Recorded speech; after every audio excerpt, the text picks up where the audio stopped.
Everyone has a story. I get them to tell it. Welcome to the Aron Bender Podcast, conversations with media personalities about their personal and professional lives and journeys. Really appreciate your support listening on your favorite platform or watching on YouTube or nightly at 11 p.m. Pacific or 2 a.m. Eastern on DB&A TV at dbandatelevision.tv or streaming with the DB&A TV app, Amazon Fire, Roku, and Apple TV. Before we get to my conversation with Ted Sobel, a little about my story. I'm a widowed dad of two girls who just lost their mom, a grieving husband, a man in recovery trying to reconnect with the world with fresh eyes, faith, and perspective, a college journalism professor, a white guy in a world of injustice, a 20-year broadcast media veteran who had his dream job and then lost it. A year and a half ago, God gave me a gift, an opportunity to stop, step back, and breathe so I can learn about love, vulnerability, forgiveness, grace, self-care, patience, and understanding. Ted Sobel is synonymous with LA Sports Radio, has covered every major sporting event you can think of and met all kinds of superstars, all kinds of stories in his new book, Touching Greatness, Tales from the Front Row with Heroes and Legends. We talk a lot about Kobe Bryant, Ted's boyhood idol, Elgin Baylor, and why Eli Manning and David Tyree tracked him down after their improbable Super Bowl win. Yeah, it's been a struggle. It's been a tough year. I lost a few friends with COVID and family member, and then just recently Elgin Baylor passed away. He was a friend of mine since being a teen. That's one of the chapters in my book. Yeah. I've lost about 5 people in the last 2 years that are prime subjects in the book who are not around anymore. And when you write that, you want them to be able to appreciate it more than anybody. Yeah. There's always going to be a giant hole there. But outside of that, I'm breathing. I got scenes. I can't complain. Yeah, definitely. And I'm already rolling here, just because I'm always so scared. Again, going back to the show up at a press conference with my Morants and set it up and walk away without actually pressing record. No, I got you. That fear and anxiety. So the second I sit down, I just hit record. I can always delete 8 minutes of silence. Me and my buddy, do you know Paul Olden, who used to be in town? Who's the name sounds familiar. Well, he's famous for the Tommy Lasorda tape. He's the one who asked the question. What's your opinion of King? Yes. That's 1976, I think, whatever it was. What's my opinion? Exactly. Well, this is a multi-volume book, and in the second volume there'll be a chapter called "What's My Opinion of Kingman's Performance," and it's the whole story about that day. That's great. That's great.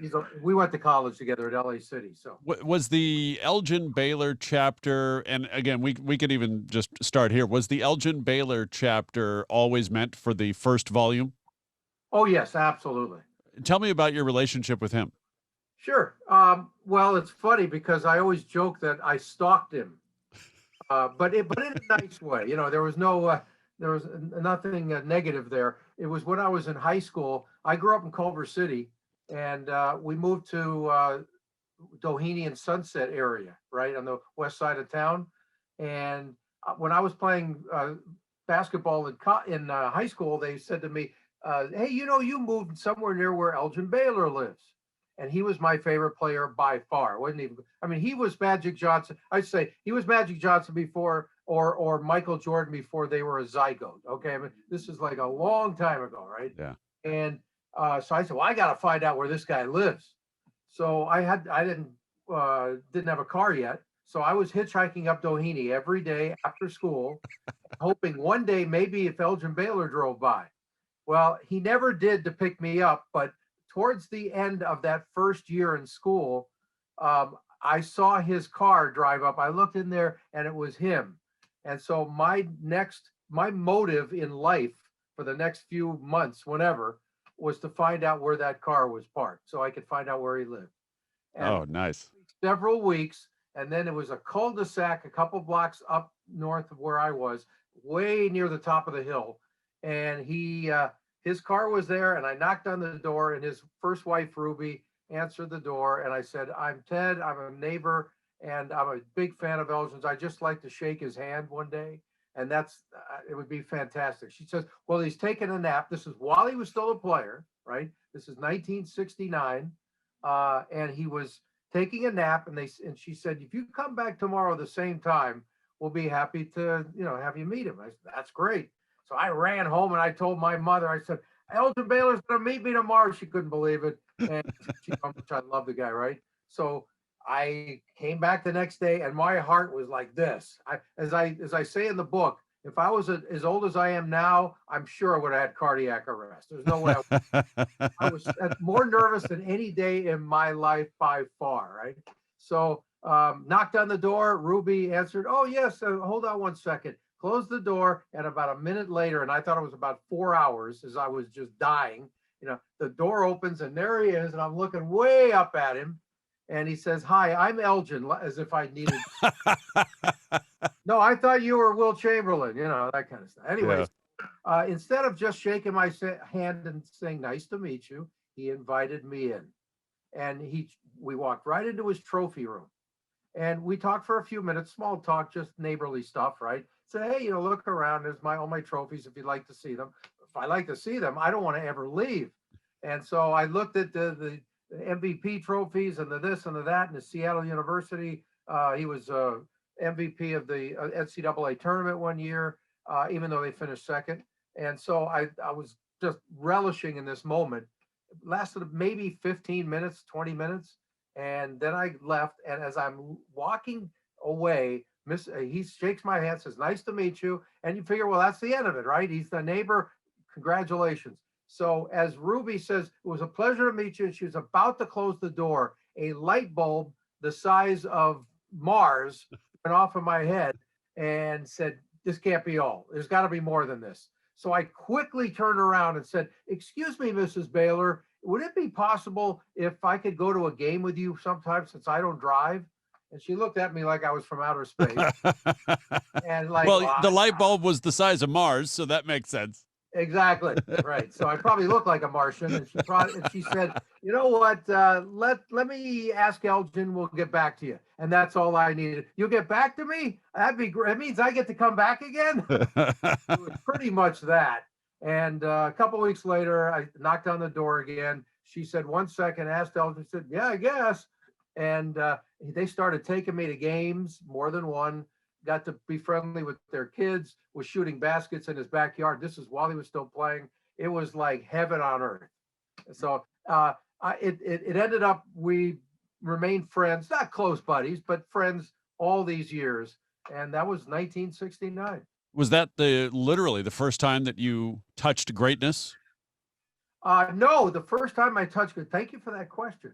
Yes, and the book's name is Touching Greatness. The first time I would say that I really felt it is the first sentence in my introduction in the book. And it was, I was about 7 years old. And my father says, I want to take you to Sears in West Hollywood, or it actually was in East Hollywood, deep in Hollywood. And he said, Ted Williams is going to be there signing autographs, and I think you'd like to meet him. I was in Little League at the time, right? And he had just retired. All right, that's how long ago this was. So I think it was 1961. He had just retired, and he was famous. I remembered because I was watching, his last at bat was a home run. I'll never forget that. So it was like, wow, Ted Williams, that's fantastic. At that time, Aaron, he had just made a deal with Sears that he was going to put his name on everything. Forget baseball. His name was on football. It was a Ted Williams soccer ball. It was a Ted Williams whatever. Basketball. Yeah. It didn't matter. He was a big hunting guy, a fisherman. So they had a lot of fishing equipment. Everything was Ted Williams, this and that. I think they even had Ted Williams barbecues. They had everything with right. So we get there and we're running late. And so we start to hustle through. And all the way in the background, we could see in the sporting goods section, he starts to stand. We see him because he's a big, tall guy. The Splendid Splinter was his nickname. Stood up, and from far away, we could see he's getting up to leave. And my father hustles. My father was not exactly athletically built. Hustles over there, and I'm running behind him. And he goes, "Excuse me, Mr. Williams, but my son Teddy wants to meet you." And he stops. And I come running up, and he goes, "Oh, it's nice." And I remember looking up at him too. He was really tall to me. I was 7 years old. So I look up and he puts his hand into my hand and he goes, "Oh, Teddy," he goes, "it's really nice to meet you. Another Teddy ball game." And he turned around and he walked away. And he was I mean, he didn't even stop to sign autograph. He was done. He wasn't being rude. It was just, he was finished, right? Right. Done with his public appearance. So I looked at my father and I said, wow, I shook Ted Williams' hand. And that's how I start my book. That is touching greatness. As we get through, I want to obviously touch on some more stories and Sure. take us through the Lakers and the Dodgers and all kinds of things. But in the 40 to 50 years that you've been, a big part of Southern California sports, watching it, covering it, being, just intimately involved in these games, how have you seen the impression of sports, both from the fan standpoint, but also sports' role in society? Well, it's a very good question. And look, it's changed so much. Besides society changing, sports has changed. And it's interesting timing. We just had Jackie Robinson Day yesterday. And that's something that transcends sports so much. It's one of the most important moments in the history of our country. Forget sports, right? So it changed people's attitudes. That's what sports does. So I don't have any kids myself, but if I had kids, if they had an ounce of athleticism, I would say, please play whatever it is, because it teaches discipline, it teaches teamwork, it teaches camaraderie, it teaches honesty, and so many things. So, especially golf, by the way, that's the perfect sport where you don't have to say, "Hey, I need 14 people to play a game with me," right? Just go out and hit a ball, and if you cheat, you're the one who knows it, right? So, anyway, yeah, sports has changed so much in the last several decades, and what I love being a part of is watching that change for the good and for the bad. Like right now, I grew up loving baseball, right? I mean, it was my entire life. My grandmother forced me to play piano when I was 5 years old. And I picked it up and I was really good right away. And my parents would say, "Wow, I think we got a prodigy," right? I was playing by ear and I was just give me anything. I can hear it, I can play it. And about less than a year later, I say, "You know what? This is fine, but I want to play baseball. All my friends are outside. I don't feel like practicing as a 5-year-old, 6-year-old. It was boring me to tears, which is one of the big regrets of my life, that I don't play piano to this day. Anyway, what it did to me, though, was playing ball really got me into having great friendships, knowing that you've got people around you that they have the same goals as you, and it's to win, right? It's all about winning. When you don't win, that's why I don't like one of the things in sports that's evolved. I don't like the trophies for fourth place. The participation trophy, right? Exactly. I was like, "Excuse me, thanks for showing up. See you next time. Try to win." Because where's the incentive there, right? There's zero incentive to, "Oh, that's good enough. I finished 43rd and I got a ribbon." No, that's not good enough. This isn't professional golf where you get money just because you didn't make the cut, but you get $45 for showing up. Right. Anyway, that's one of the negatives that's the society has evolved in. But I love what sports teaches people. And the way baseball was before, it's not the same game anymore. It's slow. I once was in an elevator with Vin Scully, which was a regular basis, because when we would go down after a game, Vin would come on, they would drop him off, and we would go downstairs towards the clubhouse, right? So one game was about 4 hours and, I don't know, 25 minutes. It was crazy long, like they can be at times. And Vinny turned to me, because I looked at him like he was like, "We got to get out of here. This is a long night," right? And he looked at me and he goes, "Ted, do you know that one time I was involved in a doubleheader and it didn't take this long for both games and the intermission?" So, I mean, that's the way it used to be, Aaron, right? Yeah, it was 2-hour games. It was 158. It was 212. It was whatever. But they got to have commercials. They got to have 4,000 pitching changes. Nobody pitches complete games anymore. In that respect, it's not the same game, and it takes away from me. If I didn't play ball and wasn't passionate about it, I'm not so sure I could become a huge, passionate baseball fan these days. To watch, it's too slow. And how about from the standpoint of athletes using their platforms in a way now that we really hadn't seen since Muhammad Ali? Well, we actually have in a way. I mean, like Kareem Abdul-Jabbar always was. That's true. Yes. Yes. He was one that was out there. Obviously, that era was Jim Brown, was Ali, was Kareem, and a few other guys would get involved in speaking politics. But they used to complain about Tiger Woods. He doesn't say anything. They complain about Michael Jordan. He doesn't say anything. And then when you say something, you're not supposed to say anything. Right. So you're a loser either way you look at it. It's unfair. Look, it's no different than some movie star who has the platform and has the people out there to say, okay, well, I can get 20 million clicks if I just say this. Why shouldn't an athlete be able to do it? Now, if he's going to be stupid and say dumb things, that's, good luck with that, right? But if you're a bright guy like Kareem is one of the brightest guys of all time, forget sports. He's a very, very intelligent guy. And he's written many books and he knows what he's talking about. And he's very honest and fair in what he says as well. So why shouldn't they say something? LeBron's getting ripped. By the way, the people that rip him usually aren't the ones that should be ripping because they don't have a whole lot to back what their point of view is. Right. They're ripping for ripping's sake. Sorry, that doesn't register in my life.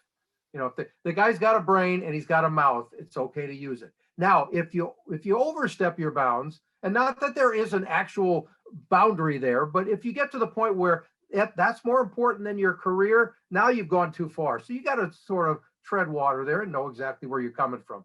But look, most of the guys that do this, who say anything, they're taking a chance, and you actually got to give them kudos for that. Yeah. Because they could lose, if they say something really stupid, they could lose a lot of money in whatever endorsements they have and potential future work. You never know. If you could snap your fingers and go back to any one of 3 games that you've covered, that you've actually witnessed, what would those 3 games be?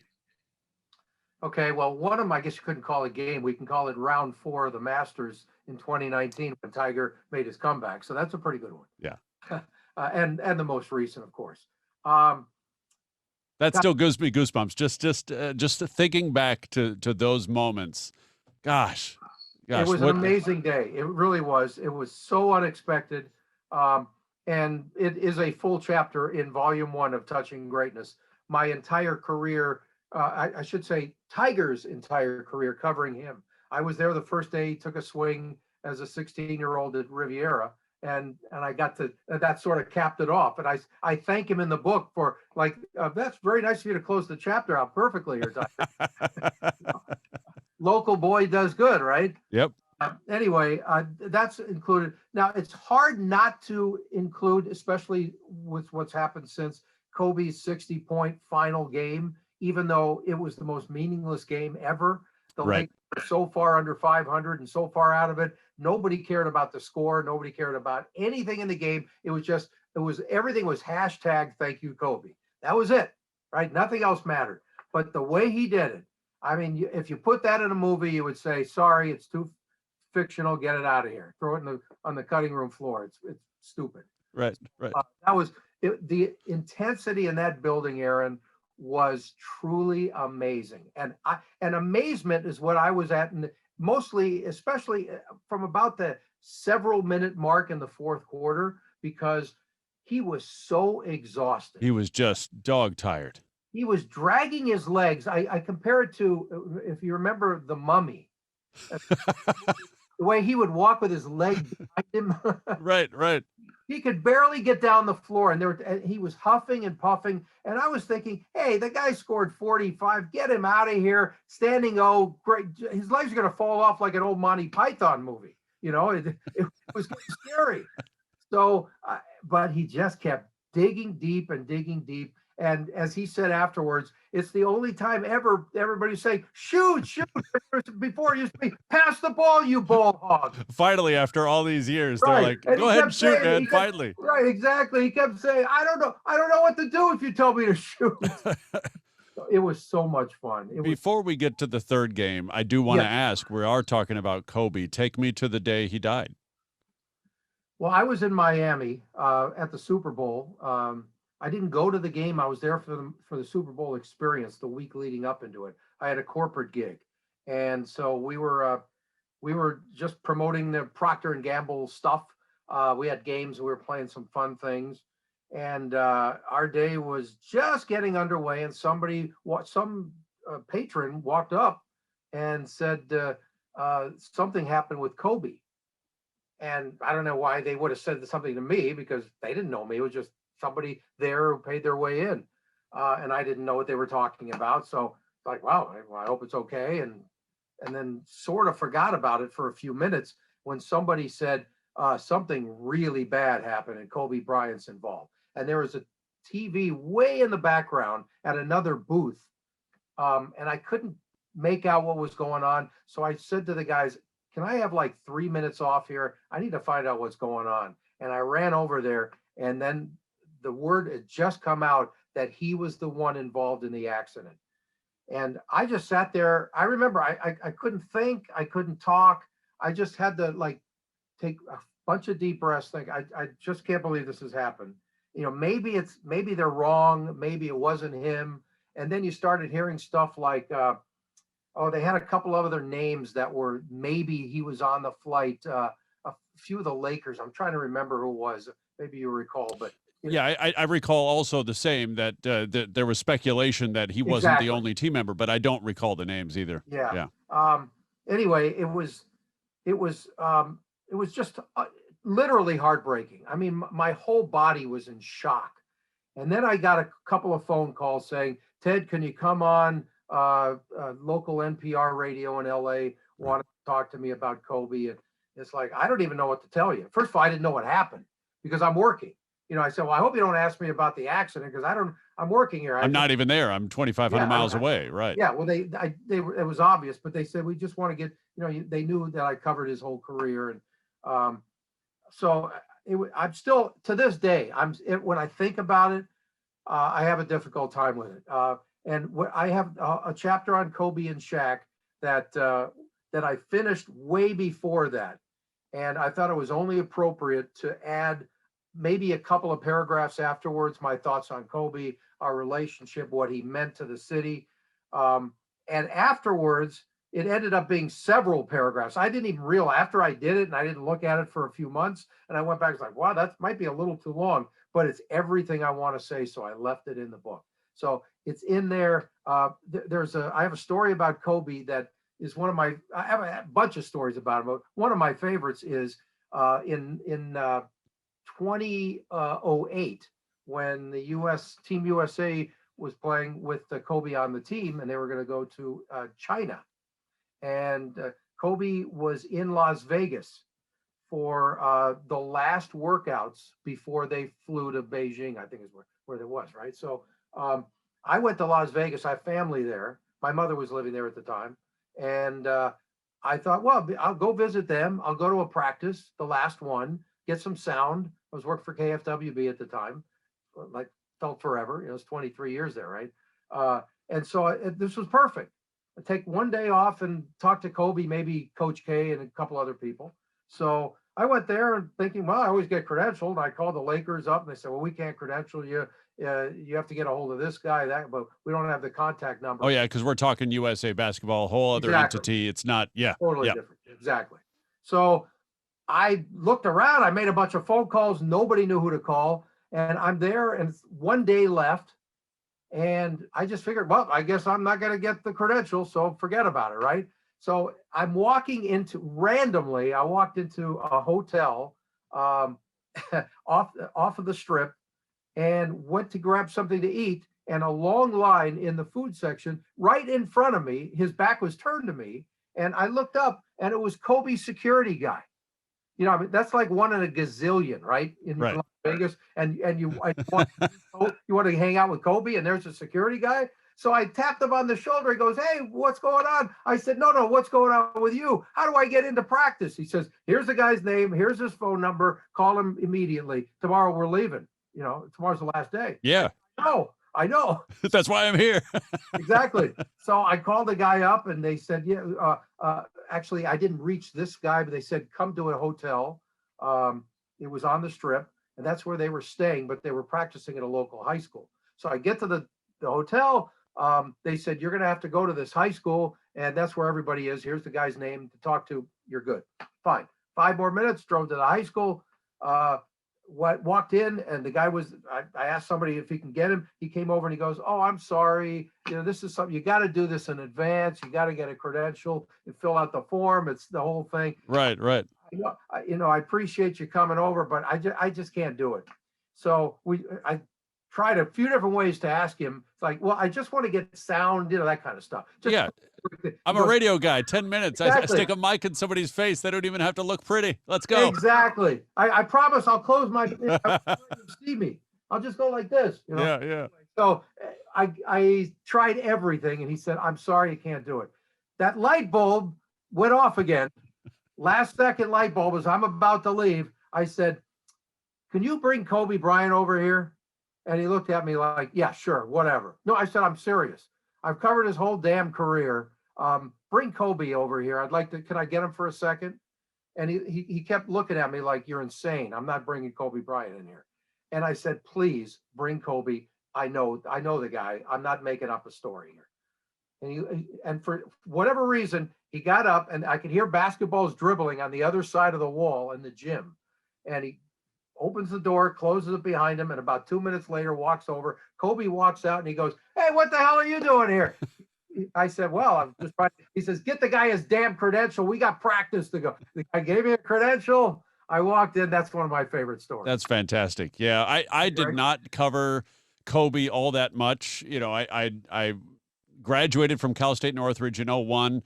I worked for 3 years in Fresno, but then I spent 3 years in Miami in 04 to 07 working for the Heat flagship station. Oh, okay. And that was about the time that, of course, Shaq was traded to Miami, and they sent the Lakers to Miami for a Christmas Day game, I think it was, or somewhere around there. It might have actually, the Christmas Day game may have been that was in L.A. The in first LA, game was in L.A., right. Yeah. That story is in my book, yeah. So they send so he's out there, of course, with the Lakers. They're not doing well.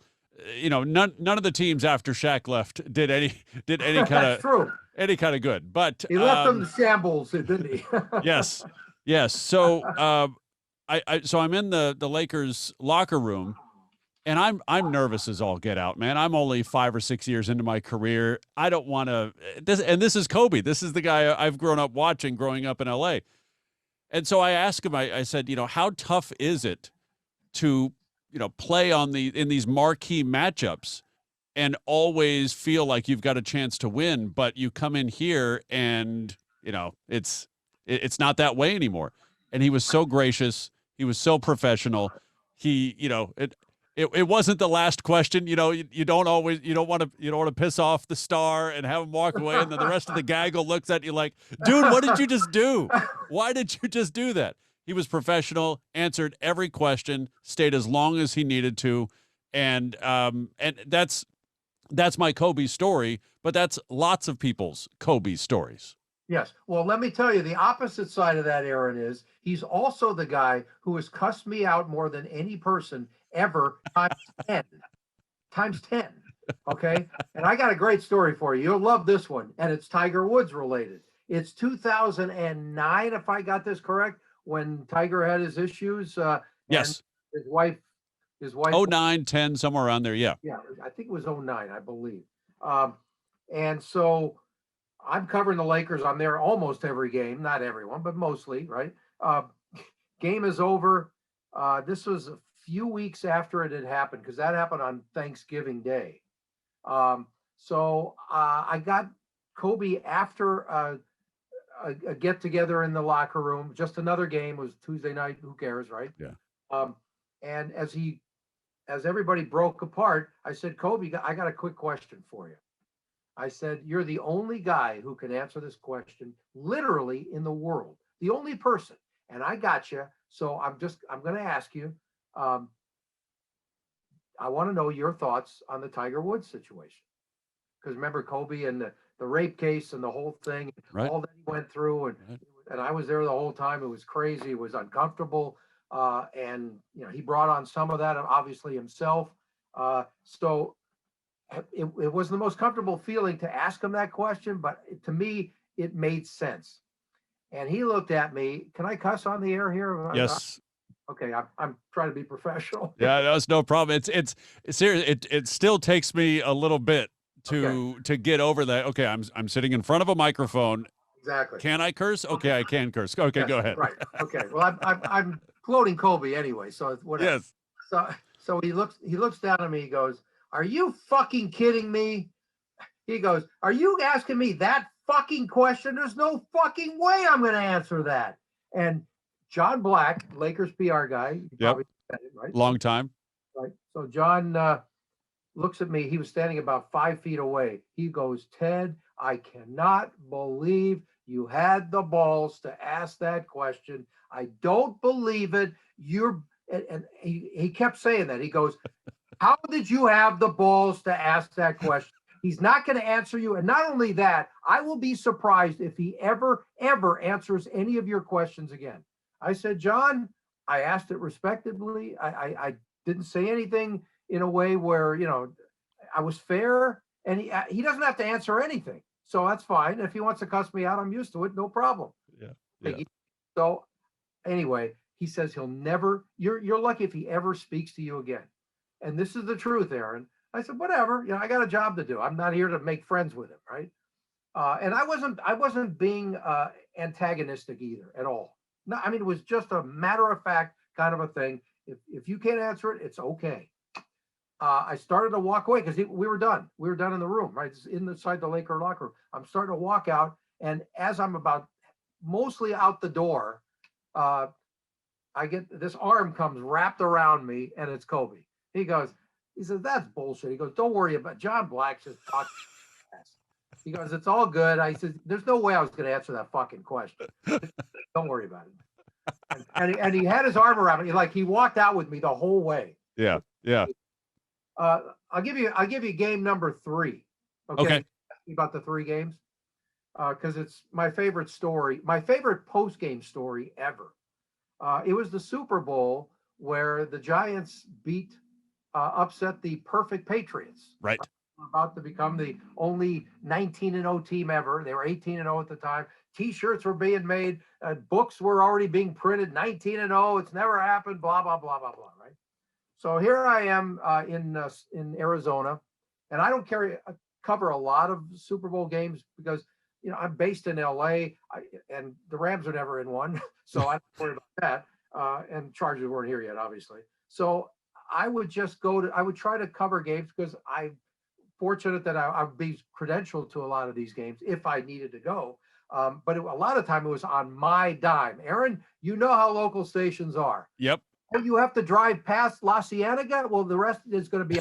Right? Well, that's why I didn't go to the. I think it's the 08, not the 08,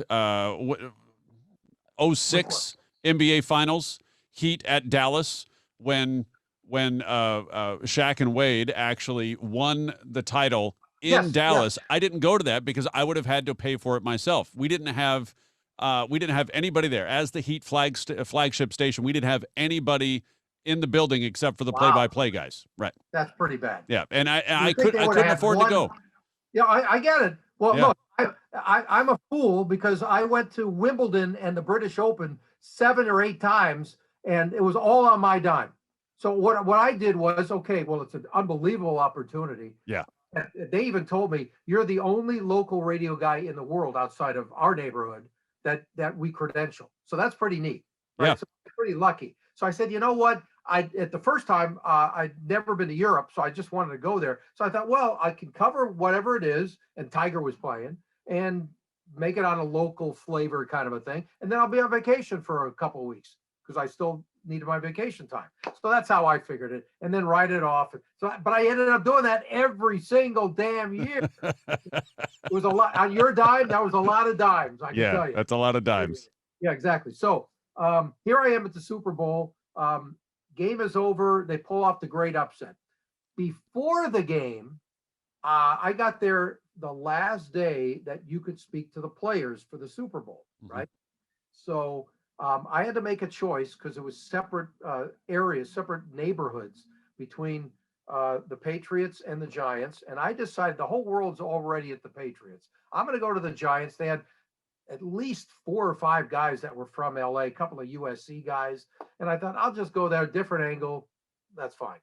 I got there, did my work, interviewed Strahan, a few other guys. There was one guy left at a table. They had separate tables. They had the receivers table, they had the defensive backs table, all that kind of stuff. And then little name tags, right, next to them.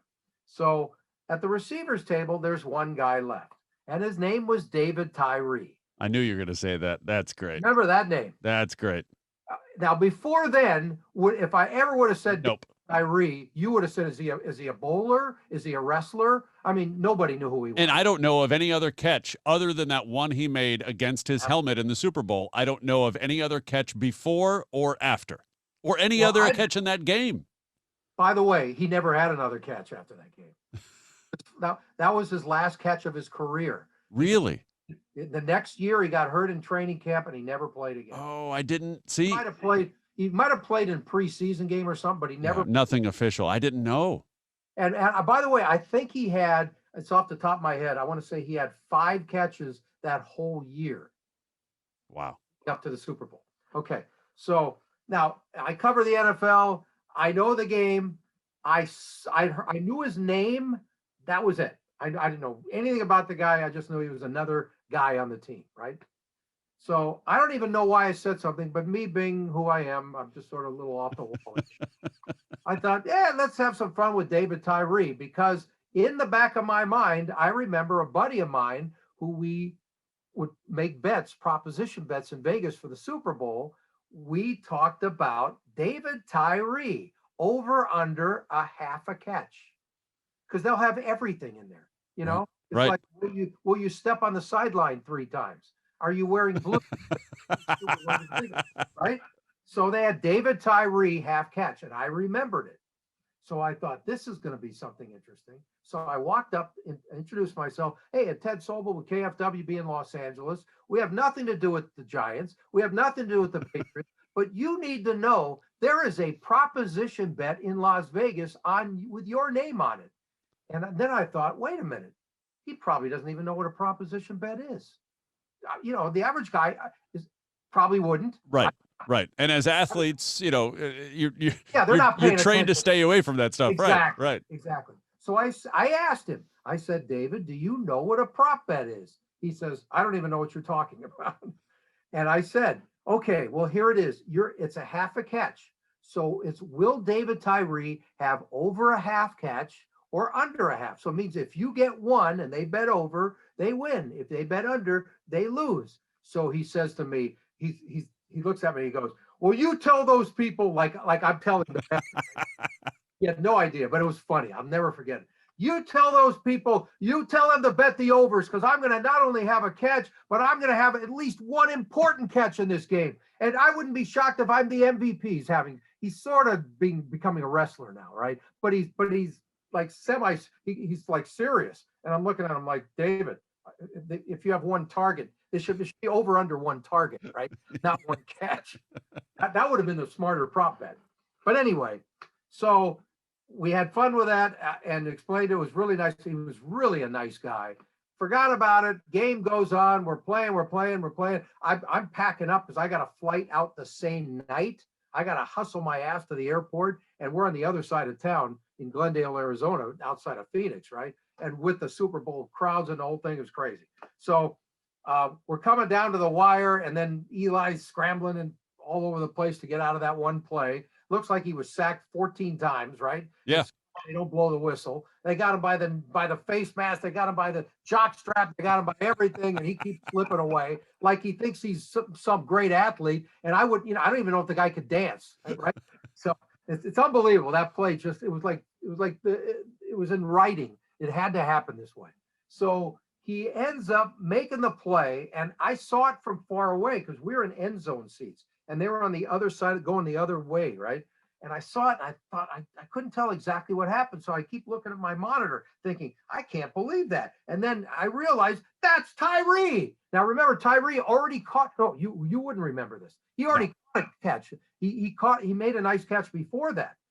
He caught a touchdown catch.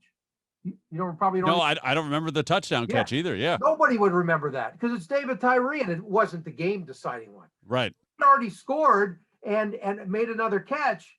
So, that bet was over and I got a few laughs with my buddy on the phone over that. Yeah. And, little did we know that this was about to happen. So he gets the thing on top of his head and he's sticking there and it's just an unbelievable catch. It really was. So the game is over and I'm hustling. I got to get my post-game sound and get this thing over with so I can pack up and get a cab and go to the airport. So I go down to the Giants locker room and I don't have a credential to get on the field. It only allows me in the locker room. They have a special. Right. Yeah. The Super Bowl is so tiered. Yes. Exactly. So I can't get on the field. And so I thought, okay, I'm just going to wait at the tunnel. There was one security guard there and he knew I said, I'm not going to try and get on. I said, I just want to wait here when the guys come running off the field. I want to grab them because it's sort of like, that's the adrenaline rush. They're still on a high, right? Yeah. Run into the locker room. So I got all the guys that were there that I needed to get, except for Eli Manning. Now, he's the Super Bowl MVP. Aaron, have you ever covered a Super Bowl? I just won. Yes. The Colts and Bears, that rainy one in Miami. Okay. So Peyton, I guess, was he the MVP? Yeah. I don't know if he was the MVP. I didn't stay through the game. It was pouring down rain. Oh, yeah, that's all I could think about is the next break in the rain, I'm leaving. Because I'm just like, you know what? I flew. Yeah, but you were there. I flew to Arizona. I wasn't leaving until I got my sound. Right. Yeah, I just wanted to go home. No, exactly. I got you. My experience is so much better just going home and being dry at that point. Yeah, I always called that game, by the way, the illegitimate Super Bowl because Rex Grossman got the Bears to the Super Bowl. So to me, it was like, that's not a real one, right? Anyway, sorry, Rex, but that's just reality. Anyway, so I'm waiting, thinking, okay, I wonder if Eli Manning is going to come out here and I might be able to get him. If you know anything about covering a Super Bowl, and I wouldn't expect anyone to know this, it is not only impossible, it is literally like you're dreaming and probably on a drug high if you think you even have a chance of getting a one-on-one with the MVP of the Super Bowl right after the game. And you're not with that, whatever network is covering the game, right? Right. So all the guys, I finished with them one-on-ones, all the guys, and I'm thinking, I'm just going to stand here and wait for Eli and see what happens. Here he comes, finally. He's got his new Super Bowl championship hat on, and he's got his T-shirt on over his gear. And there's about 5 guys around him, all in suits. So I'm thinking probably one of them at least is with the Giants, and the rest are probably league guys, just walking them out, and they're going to walk into the locker room, and then they're done, right? So he comes down the ramp, and I'm like in the middle of this tunnel area, and it's an L-shaped ramp. So it's like straight down, and then it turns to the left, and that's where the locker room is. So I'm in the first part of the L. There's nobody there except for one guy. His name was Tiki Barber. And Tiki Barber used to be the running back for the Giants, and that was the year he retired, just like out of the blue. He just said, I'm going to retire. I don't want to play anymore. Right. He was working for the Today Show. And he had a riff with Eli because he kept saying nationally, this guy can't lead him to a Super Bowl. He doesn't have the talent. He doesn't have the leadership, blah, blah, blah, blah, blah. And they hadn't spoken the whole year. They had a couple, I guess, tweets back and forth, stupid tweets. And Eli's not the type of guy who's going to be negative. He's just a straight-laced. He's got that kind of stuff, right? But Tiki probably thinking, I'm on network TV now. I need to stir up the pot a little bit. So I guess, I mean, who knows what's in his brain. So here comes Eli down the tunnel, and I'm standing there, and I got my mic with me, and I said, Eli, you're this, by the way, his brother Peyton had just won the MVP the previous year, right? So I said, this is unbelievable. Your brother won I'm just trying to come up with an angle so he'll say something to me. And he walks right over to me. I've never met him in my life, ever. I've met, almost everybody who's anybody. I never met Eli, never played in LA when I covered a game. It's just another guy, right? Yeah. So he walks over and he starts to give me an answer. And I'm thinking, I can't believe this. I met a comment from the Super Bowl MVP. This is all I need. This is unbelievable. In the middle of his remarks, Aaron, it was unbelievable. Off my right shoulder, here comes Tiki Barber with a boom mic and another guy and his cameraman. And he said, excuse me, in the middle. He said, Tiki, he says something like, Eli, I'm with the Tonight Show, with the Today Show now. I want to talk to you. He's talking to me in the middle of his response, right? And then he half-ass apologizes to me, saying, well, I understand. I'm sorry, whatever. And Eli looked at him like, you son of a bitch. I mean, that was so rude, right? So TV guys, am I right? TV guys. Totally. It was that kind of an attitude. It was like, you're a peon, get the hell out of our way. Besides the fact, he's a former player and his teammate, and he thought he owned the moment. So Eli goes over, they go off to the side and they do their thing. Now, somehow there's like 150, at least, people in line to go into the Giants locker room, but they didn't open it, and they weren't going to open it until Eli walked in. So a bunch of the people started, like, somebody must have said something. They said, Eli, this was the story. Eli and Tiki are talking, because it was a big deal in New York. Right. They can't stand each other, and he just won the Super Bowl. Are they going to start fighting? I mean, who knows what's going to happen? The big deal. So this horde of people comes running over, and now they're all over the place. Now we've got security guards coming in and blah, blah. So there must have been, I don't know, 75, maybe 60, 75 reporters standing there. They're taking pictures of them doing an interview. That's their story, right? So I just walk off into the far corner thinking, I just can't believe that Tiki Barber screwed up my one in a gazillion chance to do a one-on-one. Eli finishes the interview, and they start to walk down again. And I'll never forget this. The security guys are saying, "Hey, open it up," because they're all sort of crowding around. He's not going to talk now. He's going to go into the locker room. You get him there when it's time. No problem. So they open up like the parting of the seas. Right. Walk through all this horde of people. And he's walking to this L shape where, it turns to the left, and that's where their locker is. And as he's getting close to the L where it comes together, he starts looking around, and he sees me way in the far corner, and he walks all the way over to me. And I'm thinking, where is he going? What is this? He walks right up to me. I've never met him in my life, puts his arms around me, and he goes, "Let's finish what we were doing." Now, come on. Wow. In a billion times, a billion. But that was his upbringing. That's Archie Manning's kid. That's the way Archie teaches his kids.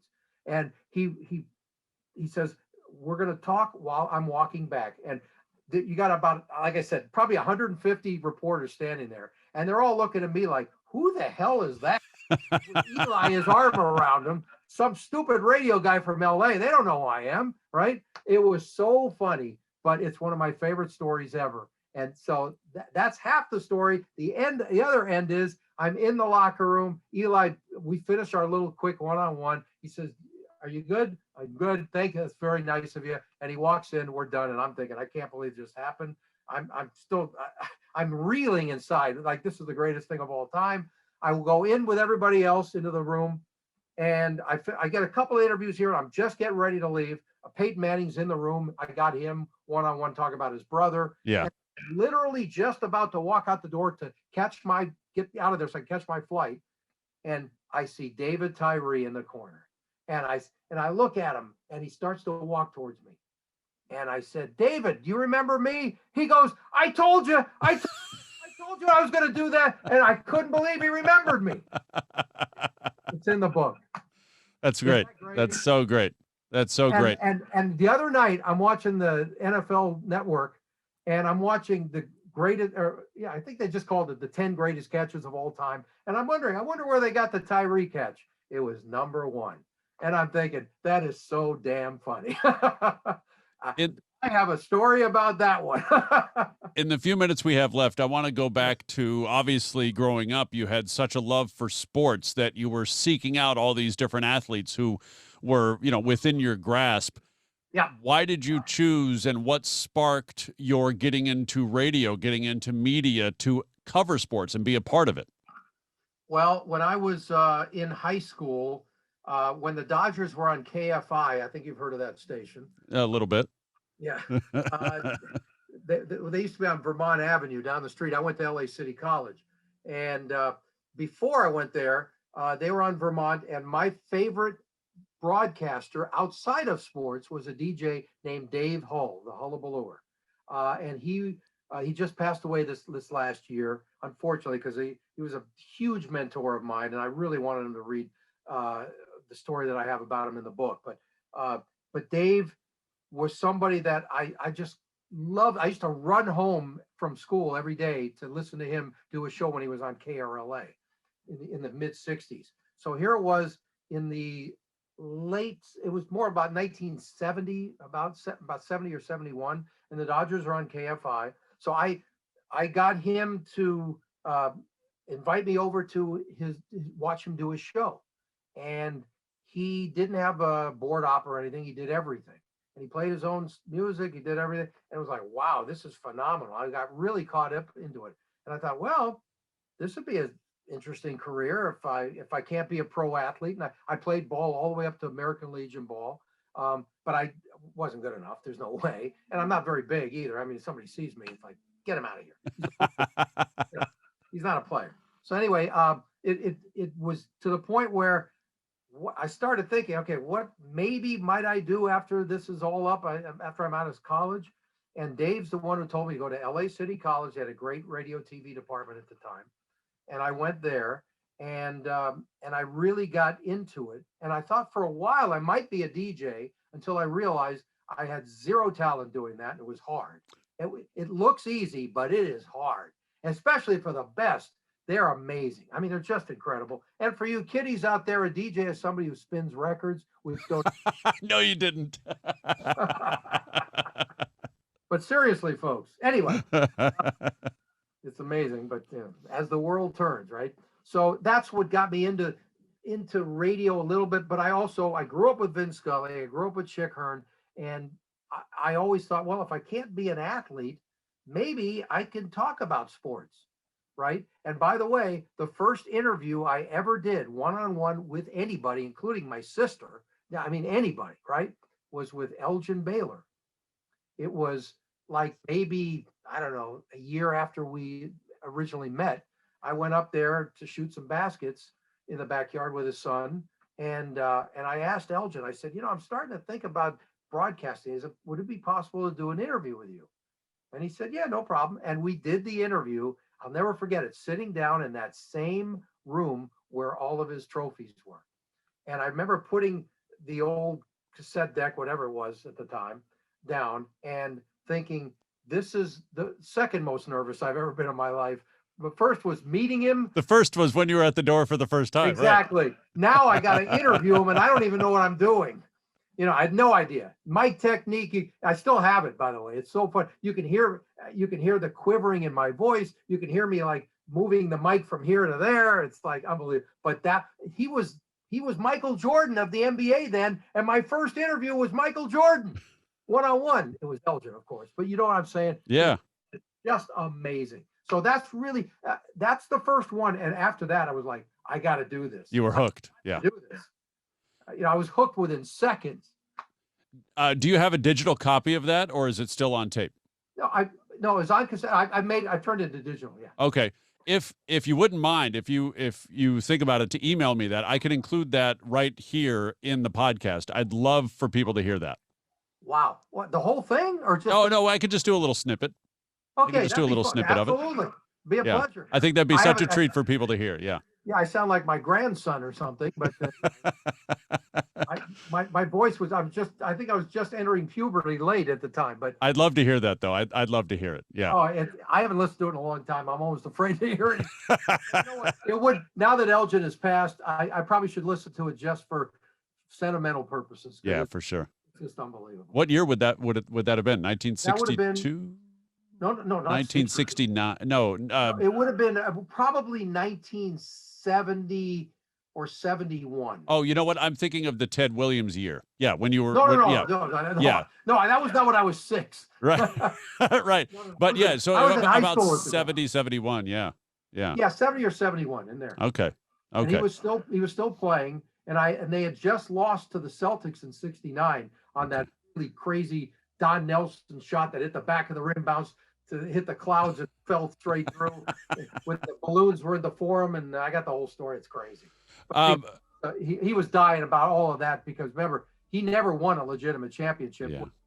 The Lakers won 33 in a row the day after he retired. That's when it started, that thing. And then they won the champ. They gave him a ring, but he didn't feel like he earned it, but at least there's a great picture of me with Elgin at his statue, which is, I worked for years to try and get those people to recognize. I mean, I'm not responsible for it, but I tried whatever I could to say, there can't be a statue here if there's no Elgin Baylor statue. It makes no sense. Right. Los Angeles Lakers without Elgin. Yeah. They were going bankrupt. So anyway. No, I appreciate it though, Ted. Thank you so much for problem. this. I really appreciate it. Well, thanks for inviting me. I enjoyed it very much. I love to reminisce, and maybe we do this another time. We could talk about the history of LA that I have in there, because I love talking about the food and the restaurants and what it used to be like here in the 60s and the 70s. And music. I got a whole chapter called Laurel Canyon Days. I'd love to have you back. Thank you. Great stuff. Thanks for the invite, Aaron. Pleasure. Thanks for watching the Aron Bender Podcast, whether it's on YouTube or nightly at 11 p.m. Pacific or 2 a.m. Eastern on DB&A TV at dbandatelevision.tv or streaming with the DB&A TV app on Amazon Fire, Roku, and Apple TV. You can find me at AronBender.com. If you have guest ideas or comments, email me, AronBenderMedia@gmail.com. Be well, and thanks for watching.